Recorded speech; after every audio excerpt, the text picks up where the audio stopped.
welcome back again. If you're just joining us, this is Lifeline with Faith, and I'm your host, Annette Agutu.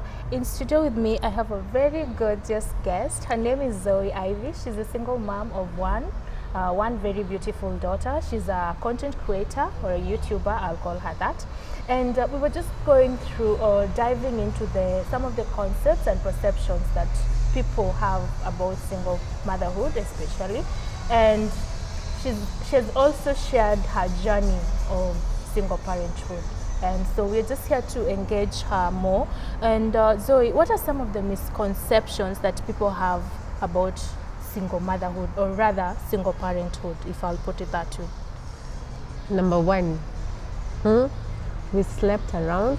That's how we ended up pregnant. Mm-hmm. Number two, we are not capable of keeping a man. Hey.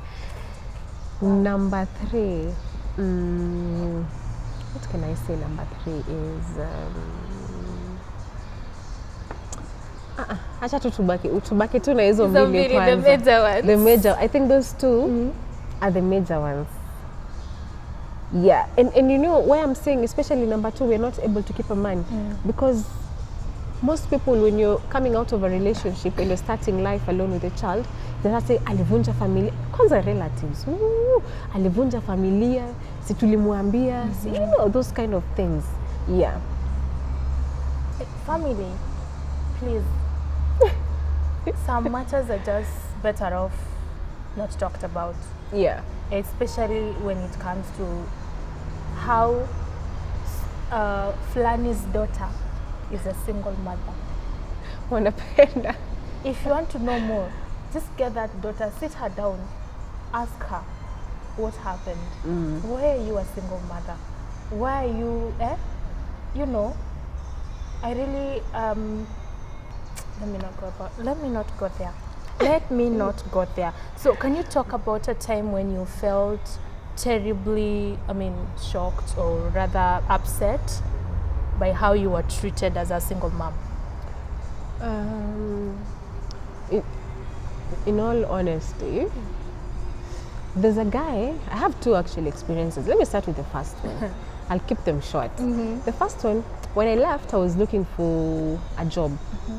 And then there's an auntie of mine who asked for my CV. And the auntie started saying, oh, ati unajua ati nini, watoto wamelelewa na blue band. Are you sure unaweza fanya kazi? Zoe, uko sure utafanya kazi? Seriously? Because unajua, I won't mention the name. Msichana wangu ni hustler. Ni hustler, yeye anaweza fanya anything. Maki, the person who's telling me that doesn't know I started working when I was 18. As soon as I finished my my Form 4, sorry. And the reason as to why I wasn't working is because my ex didn't want me to work. Alikuwa na some sort of insecurity. Yeah, he didn't want me to work. Akakaa na hiyo CV miezi mbili. By the time she's coming back, ule beshte yangu alikuwa shani tafutia kazi. Anaambia, hey, nasikia siku hizi unafanyanga kazi huku. I'm like, yes. Ya pili, some guy was hitting on me. That was last year. Someone I knew from way back in college. But there's a certain vibe he was projecting, and I was like, his character is not right. So when I said no, this guy goes, ati, you know, you are a bitter person, you need to heal from your past. I am not your ex. I was like, hold up. Kwanza huyu ni mtu, I have never told anything about my past. Anajua I'm a single mother. He doesn't know the story. We're not cool like that. Like, I can tell him stuff. So I was like, don't come on to me like that. Because one, you need to work on yourself. Because I feel like there's a lot of pain. I think there's a lot of things he's going through, and he was projecting that on me. There was so much bile in him. And then what he did, akiwa naume, he went and looked for a mutual friend. And dated. I know you remember Jillian Onuko. Yes. Not date Jillian. He went now to look for Jillian, my friend, and started telling her stuff about me. He talked to her. I think she's depressed. She's going through a lot. But then Jillian is our wakili, right? And then Jillian looks for me, is like, babe, what is this person saying? You know, I was like, wachana na huyo ako na shida mingi. Stop assuming all single mothers are broken. sometimes it's not us, sometimes it is you. Because for us, some of us have healed enough to realize we do not want this kind of character near us, because you will take us back to where we do not want to go. That is all I'm saying. Stop assuming we are walking broken, shattered, mayai piece of I don't know, piece of people. Can we say piece of people? Nah. We are whole. Sometimes the thing about being a single mother for so long, you get to know what you want in a man. Yeah. And I swear, if this man does not align with what I want, it doesn't matter what you say, I will not date you. Because now I know my worth, I know myself, and I know what my future has to look like. Yes. And if you can't fit on that piece of paper, I'm done with you. Hata uniite bitter, broken. Call me that. After all, you don't have to know me. You don't, that. exactly. Yeah, you don't have to know everything about me. But that was a low blow, yo. I know. That was a low blow. This gender. Anyway, we move regardless. Yeah. So how about a moment where, or a situation where you felt uplifted and empowered as a single mom? Have you ever had such an experience? Empowered and uplifted. Like maybe someone made a comment or...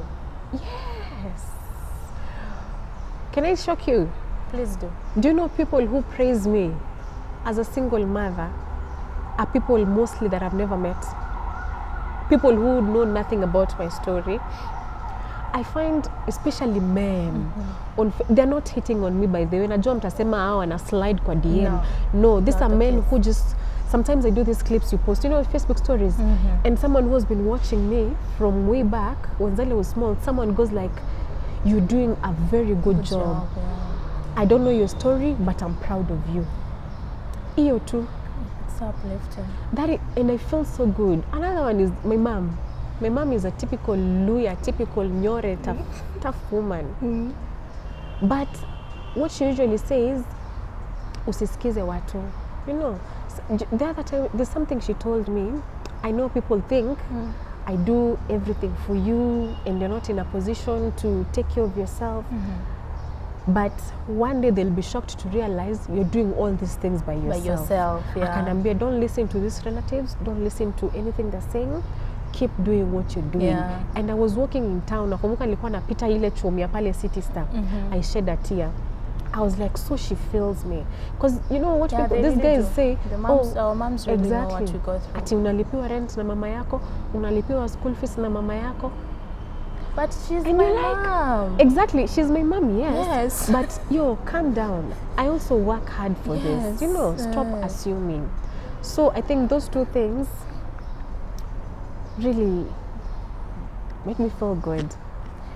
And there's the way that our parents just, they are so proud of us, and the comments our parents make about us, that they really keep you going, and you really feel uplifted. And even your friends, some positive vibes your friends bring along, and you're like, wow. I also have two friends, but they're Muslims. There's Mustafa, then there's Najma. Trust me, those are the kind of people who will walk into the office and they come with snacks. You haven't asked, pelekea mtoto. Wow. Or they buy these things in the office, food and stuff. They're like, hii tumekea Zali, hata wewe usikule. Pelekea mtoto. And if they hear my daughter is sick, trust me, you don't even ask for money. Ati uko wapi? Ni mgonjwa wapi? Sawa, unasikia tu M-Pesa. Peleke hosi. And most of the time, it's not like something major, but the kind of concern and care they show. I've never had such friends. But those are some of the little things that single moms really embrace. You might think it's minor and Nikita Kawaida, but it really means a lot for a single mom. Like it makes them feel that actually there's someone out there who really thinks about me and really appreciates what I do, and they just want to applaud me and keep me going, you know. And so what are some of the things that you would wish people should stop talking about single moms? Single moms, Yes. stop saying we slept around to find ourselves in this kind of situation. You had That's that. one. Thank you. And then stop judging single mothers who are doing everything they can to feed their kids. And let me tell you, I'm sorry, but I'm gonna say this. You see, for commercial sex workers, I will say this. Kitambo used to think, you know, wanafanya nini? Then one time, our offices zikiwa hapo around GPO, his office, ukipita hapo usiku because unatoka job late, you've seen them. And I talked to one of them. And that lady told me, aliachwa na mtoi, she has nothing. Amejaribu, hajamaliza shule, hajaenda college, alienda fika form 4, office jobs awamchukui. Akaniuliza hata ingekuwa wewe, utafanya nini? At least mtu akikupea hata 500, you know, at least mtoto hata lala njaa. So I'll just say stop judging. Stop judging. And you don't know the story. And I will say this, sometimes you feel like, oh, you have a job, you can pay your rent, you can buy 10 meals in a day. But believe me, kuna mtu hawezi. Unaona? And when a single mom comes to you kwambie, wacha nikufulie, usimfukuze kama dogi. You know, sometimes you get these mamas working with babies. Afadhali huyo anakwambia, wacha nikuoshe vyombo, wacha nikufulie, unipatie mtoto wangu chakula. Allow her, give her even 200 bob. Trust me, they will appreciate. So stop judging single mothers, even though we have others when you paint a very bad picture. Like I said when we were starting, some of us are genuine. Very, very genuine, 100% genuine. We might be a red flag, but material ni genuine. Red flag. So what advice would you give to a single mom who is trying to make ends meet for their baby? I think first thing I'll say is heal. For me, that is very important. You need to heal from your trauma. You need to heal from your pain. You need to heal from anything you went through. Number 2, stop blaming your ex for everything that happened. And I think that's something that most single mothers do. And you see, when you keep on saying ni yeye alifanya, then it's blocking you from thriving. Sometimes sit down and analyze. Maybe makosa ni wewe. Hata si hivyo, I will say this, for 2 people who are living together, exactly, wakosane na muachane na msiongeleshane, it doesn't matter if contribution yako ilikuwa 1%, that was a contribution. And maybe that was a factor that was really triggering this other person. So forgive your ex for whatever they put you through. And it took me a long time to understand this, because at the end of the day, you expect perfection from them, but remember they're human. I have my own weaknesses. My baby daddy has his own weaknesses. And I got to a point where I stopped hating him for who he was. And I decided he's like this. It happened, we had good times, I forgive you. That is the time I started healing. Because now I've realized he's also susceptible. How can I say it? The same way I make mistakes, he makes his mistakes, he has his own weaknesses. I am sober enough to realize these are my weaknesses and I need to work on them, but maybe he is not. You know, so heal, forgive your ex for whatever, it doesn't matter. Hata mimi niko nachapwa na niko hapa and I'm like, right now, look at you right now. Right now I'm okay. If I meet him on the road, I'll hug him. Hi, how are you? You know. How have you been? How have you been? But before I couldn't. Number 3, stop being negative about them when you're talking to people. This is the first time I'm talking about him and I realize I haven't been negative. I haven't. I know, in fact, you've not said anything negative about him. Kitambo ningeanza matusi, huyo msee sijui nini. Stop. Huyo mjinga. Exactly. Because sometimes huyo ni mtulizana when you're cursing him, you're also cursing the fruit that you have together, yeah? Ako aje? Ako poa. Mliongea hata kama mjongea tuliongea, ako sawa. Stop saying negative things about your exes, both men and both women, no matter how they hurt you. And number 4, you need to realize as a single parent, this goes to both fathers and mothers, you are on your own. And stop depending on people to take care of you in a way that ukiomba, for example, sorry to say, uombe mtu punch, ubaie mtu kitu akunyime unakach. They don't have, even if they have, it's exactly, theirs, it's not theirs. yours. The moment you bring a child to this world, it is your responsibility to take care of them. And it doesn't matter what you're going through. Hata upewe 100 umeoshea mtu gari, be proud of that 100 umehasulia. Umeniget? So stop depending on people to help you take care of your child. And the last one, trust me, you. I know most people nowadays don't believe in God, but me, I usually say I'm a product of God's mercy and grace. God will always come through. Yeah, if you give him a chance. Exactly. So stop giving up. Do whatever you have to do, but at the end of the day, go back home. Go on your knees and tell God, I want you to change my life. I don't want to live like this. You know, I don't want to suffer like this. I don't want to be a laughing stock anymore. I don't want to be in this cocoon of pain and stress anymore. Like 1 year after the other same experiences. Set me free. And I want this year, by the time inagonga December, watu waniangalia waseme, this is a testimony of God's doing. God always comes through. 5 points. He always does. And I'll emphasize on the healing part. You need to heal. Like you really need to heal. Because once you heal, even the energy you'll be projecting to others, it's a positive energy. Energy to build you, to build those around you, and your baby as well. And I'll add a 6th point. Stop being bitter. Stop being bitter. That's a good one. But bitterness, mara ya kwanza lazima. I know. So stop being bitter about your life, about yourself, about your baby daddy, or about the situation that made you be a single mom or a single father. Let me add to that. I forgot to say, allow yourself to feel whatever emotions you're feeling. Because you know, sometimes you want to show people you're strong and but you're bottling up. You're breaking. Mimi, I broke down. I used to survive on coffee. For 2 months. Hata kuoga, I used to shower after 1 week. Mimi, I will not lie. I allowed myself. 1 week. Niko tu kwa kitanda, I'm jobless and stuff.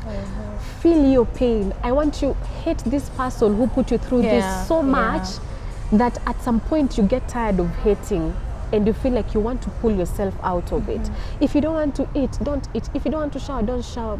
If you feel like people are driving you crazy, I used to switch off my phone. Mamangu alikuwa na chizi, anapigia house help wangu. Switch off, allow yourself to feel that emotions. Because after you come out from that brokenness, you will never go back again. Nothing will take you there. For real. Hata mwanaume afanye nini?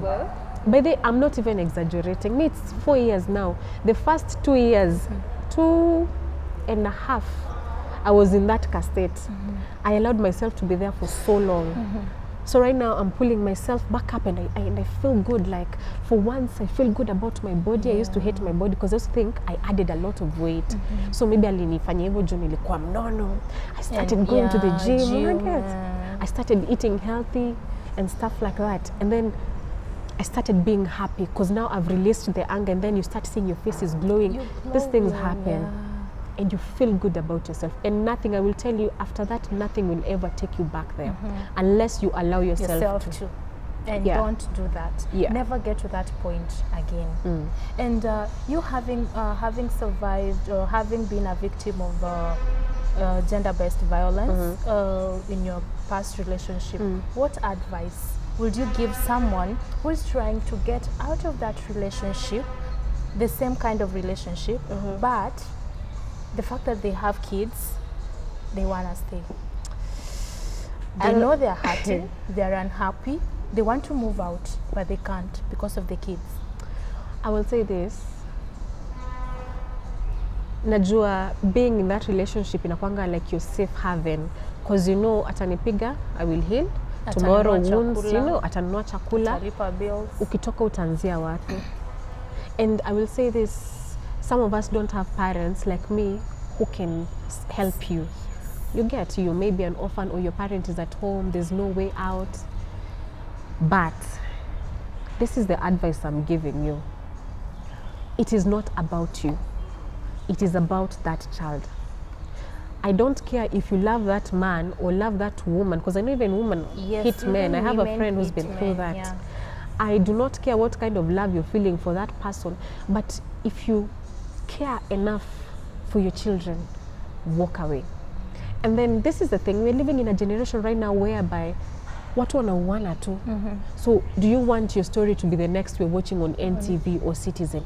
It's never worth it. Sawa hauna kazi, sawa watu watakuchekelea, relatives they talk, mimi niliongelelewa, who cares? They always do. Friends will run, trust me you.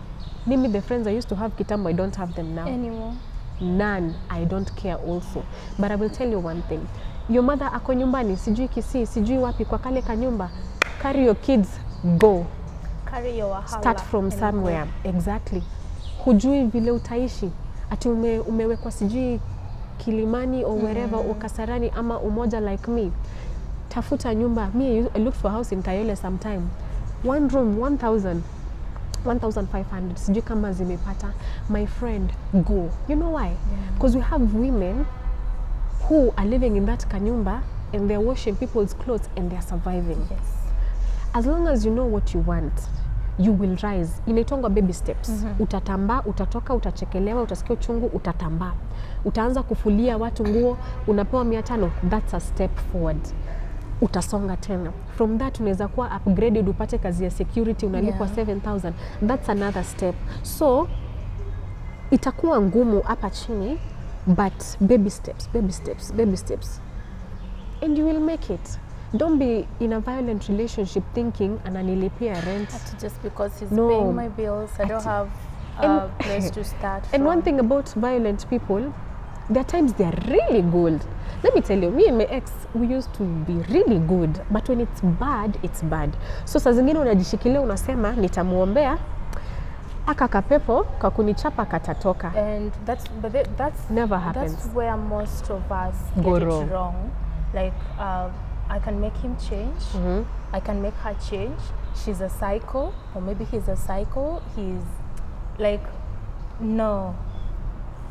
The only change you can give that person is by you walking away. It's by you walking out to, have your own sanity, peace of mind, the well-being of your baby and yourself as well. Yeah. So it doesn't matter how much this person was giving you, or it doesn't really matter how much they were taking care of you, like kulipa bills and everything. So you're at that point whereby maybe you can't afford to pay your own bills. So you're like, where will I start from? How will I get school fees for the babies? But if you don't make the effort of leaving that place, the next thing we will hear, itakuwa kwa news. So and so was killed by the husband. So and so was murdered. Which is not what we want. That is not what we want. Better a broken relationship or marriage than you coming in a coffin. It doesn't help. What will your parents gain from that? It's about time women just need to think about themselves at least for once. And if a relationship is not serving you, just walk out. Same to the men. If the relationship is not serving you in any way, just walk away. Just let the person usichague kazi. You know, yeah. Kazi sahi, mimi sahi kazi ni kazi. Whatever you get to do. As long as you'll be able to put food on the table, fanya kazi yoyote. Yeah. I was once a mama fua, by the way, and haikunishusha whatever God had put in me. It's because I really knew I want to be somewhere. I want to take care of my baby, you know. So that's the point to take home. And like I said, guys, this is a very wide topic and we cannot exhaust it today. We're going to have a next sit down and maybe with her or another guest, whereby we'll be able to diverge more on this single parenting journey. And you can follow or you can be part of the conversation or our social media handle. I am Channel TV, our YouTube channel as well. And that has been it for today, guys. Zoe, thank you so much. Thank you for having me. It has been a really awesome session. You've empowered me in some way. Like I always learn. We are educated. Even me personally, I'm learning. And thank you so much for coming. Okay. That has been it for today, guys. Bye.